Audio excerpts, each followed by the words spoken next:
Hi everyone, this is Ann Shumbo with Vista Sotheby's. I am here in El Segundo where we're going to be talking to Nick Arquette of Walk with Sally. It's Breast Cancer Awareness Month and I thought this would be a great opportunity to spotlight Walk with Sally. Let's go talk to Nick and hear his story.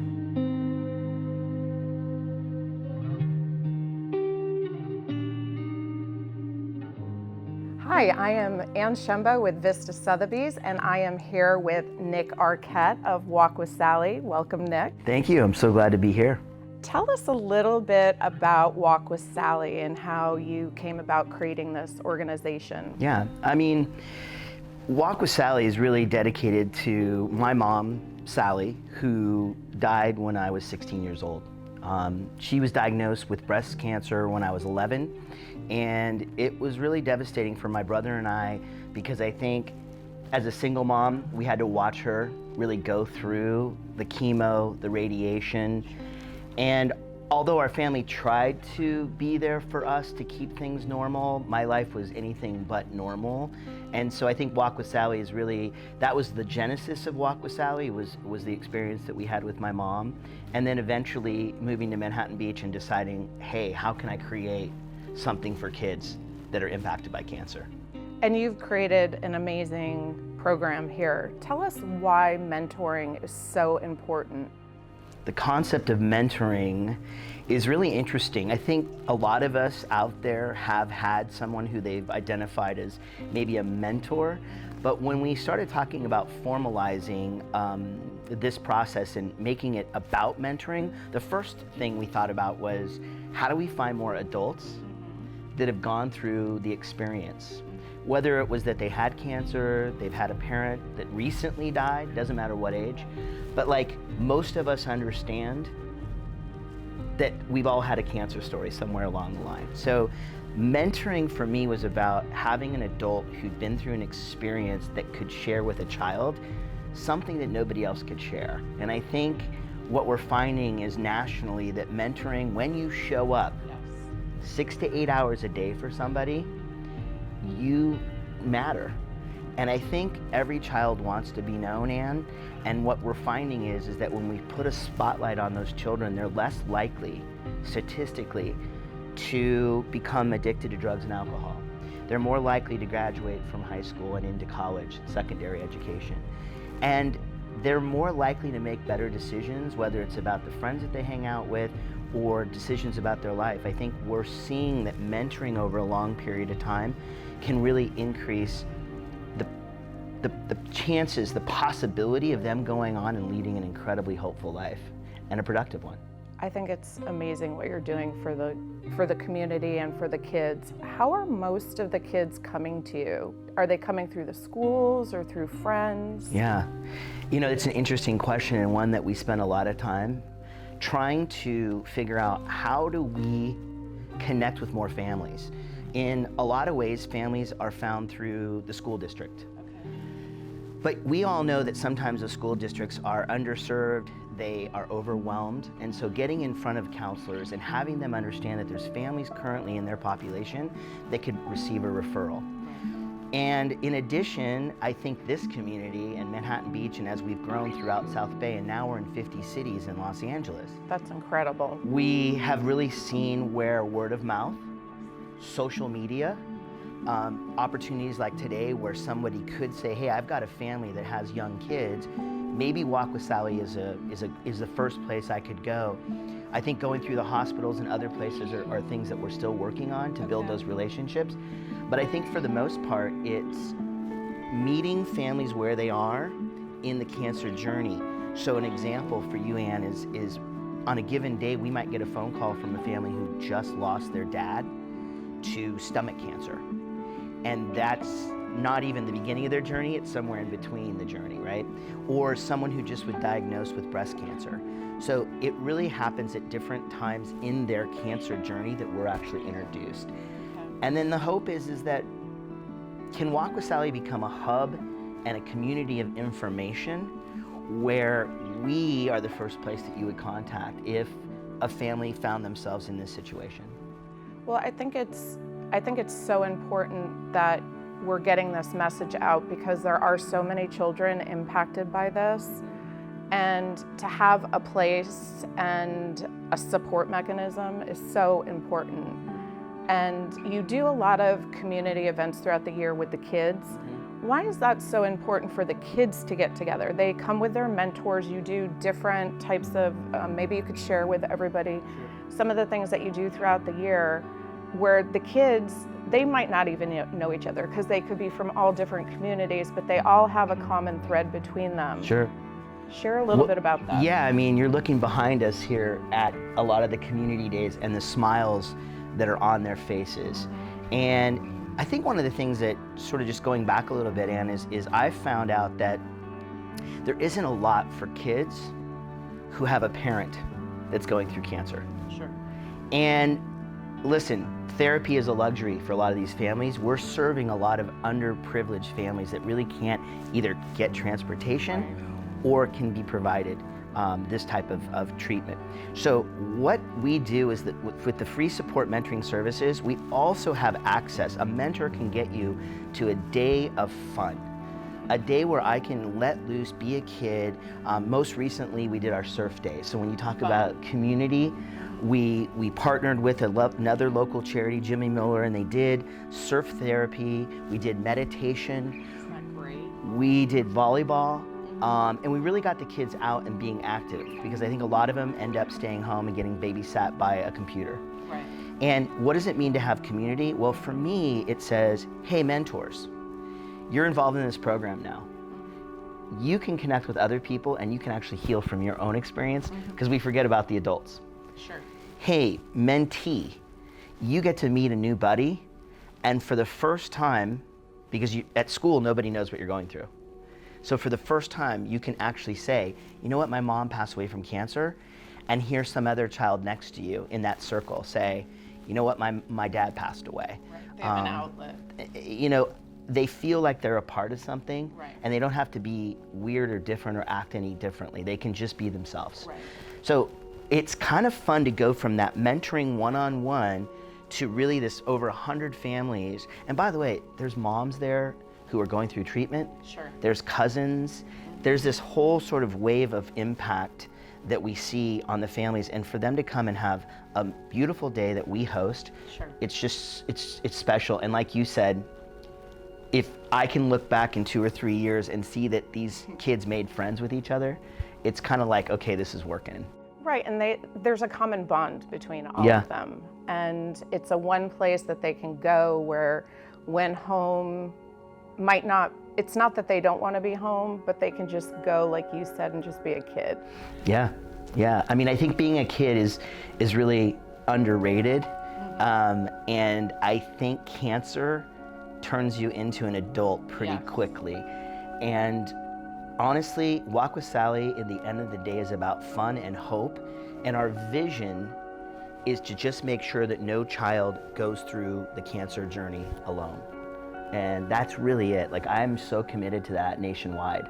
No, you are, and I'm a big fan of yours, and I think what you're doing is incredible. Well, I just love the opportunity to work with businesses, with organizations throughout the community who get it, Right. and are really wanting to just say, how do we help? How can we get this to a larger scale? How can we get it throughout Los Angeles and then beyond? And so having this opportunity to just share, because sometimes people are like, oh, Walk with Sally, you know, I've been to an event, but you know, what is it really that we do, and why does it matter? Why is this important? Because we're looking at a huge population of children who go on in their life as adults damaged from the cancer story, and we've got to deal with this early. Because it then goes into how they are in relationship. It goes into who they are as people who give back. I feel like because they've gotten this upper hand with a mentor, they're more likely to actually give back to their communities. Well, it's interesting because a lot of people may or may not know I do coaching for real estate, and I participate in Tom Ferry.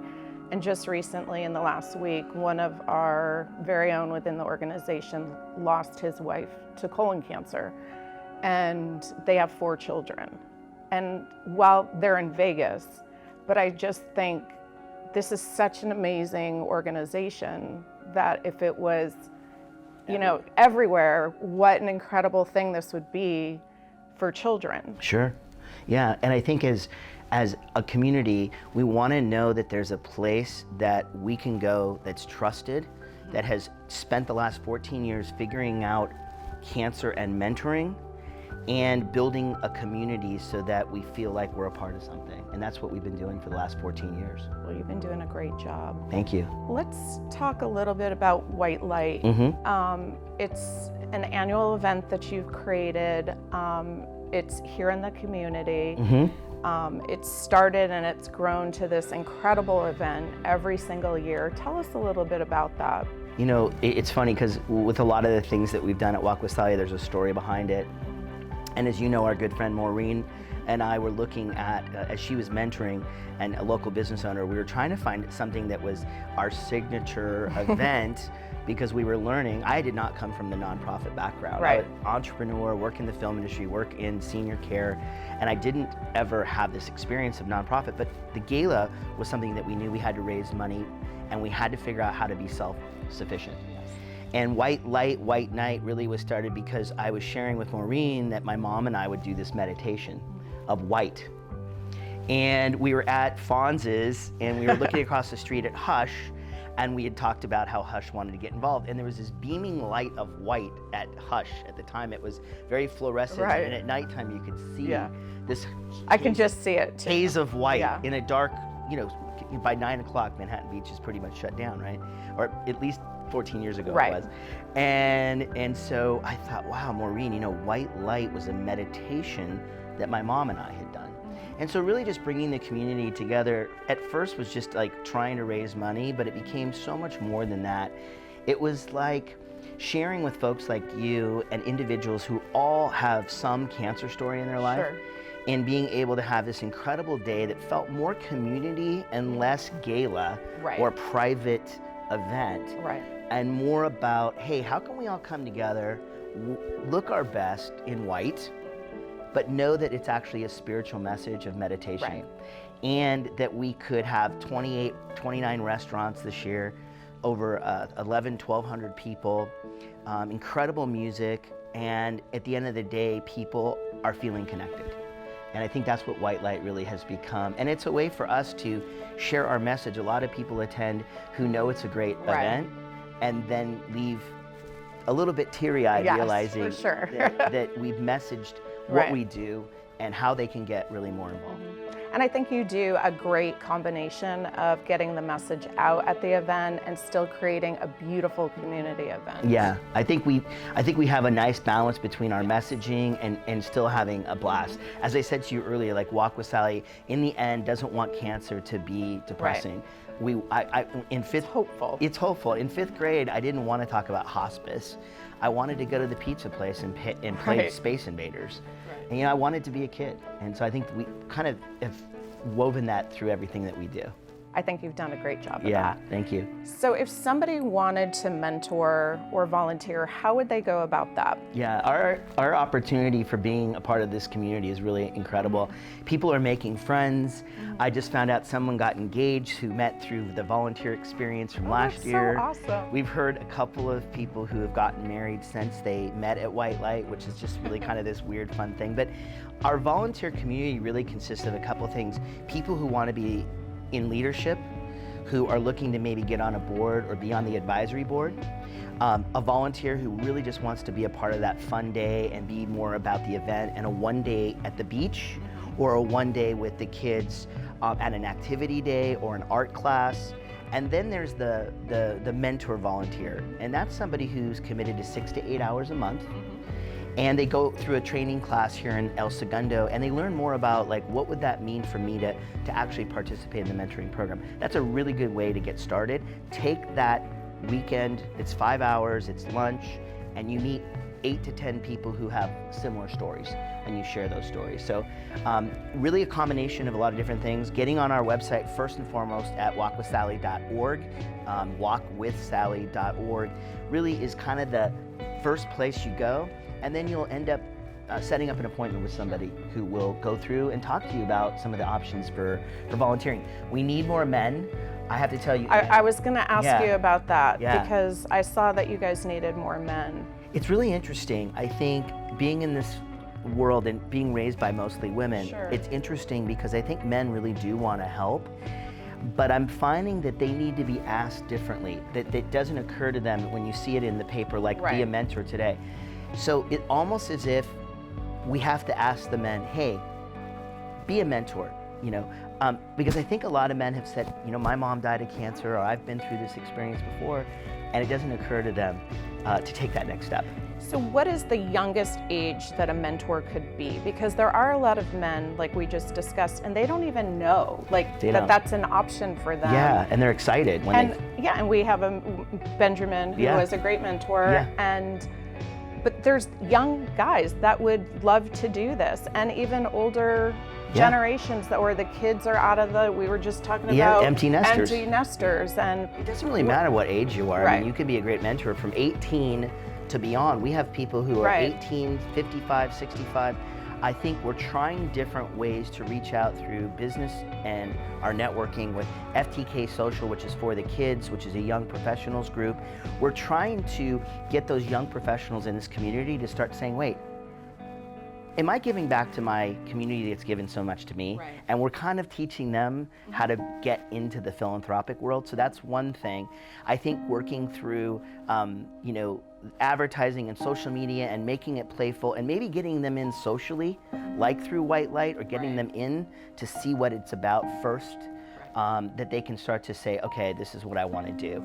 But we have boys throughout Los Angeles that do need mentors, and we do try and geographically match you with somebody, which is great, who lives 10 miles away. So, I mean, that's really an initiative that you'll continue to see. But every charity has the same problem. Yeah, they need more men. Men, get in touch with Nick. We need you. It's so fun. I mean, listen, 6 to 8 hours a month really boils down to very little. I looked at it. I've had 3 different mentees. It was every other Sunday for 4 hours. And we would walk my labs up to Terranea. We would go to a game. I got to be a tourist in my own town, and that was really fun.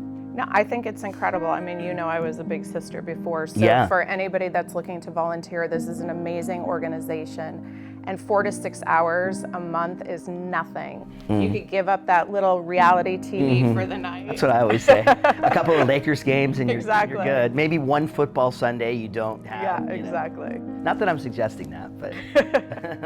Well, Nick, I so appreciate you taking the time to share your program with everybody here in the community. Well, it's my pleasure, and what I would say to you, Ann, is it's people like you in our community that have lifted us up. We're just a grassroots organization that just never gave up, and I think that because of this community, they said this is important, and companies throughout Los Angeles have stepped up and said, how can we do more? How can we support you? We're really just funded by our individual donors, and we're not a government program, so it's really important that people like you step up and share what we're up to, and I appreciate that. Well, thank you. Yeah, thank you.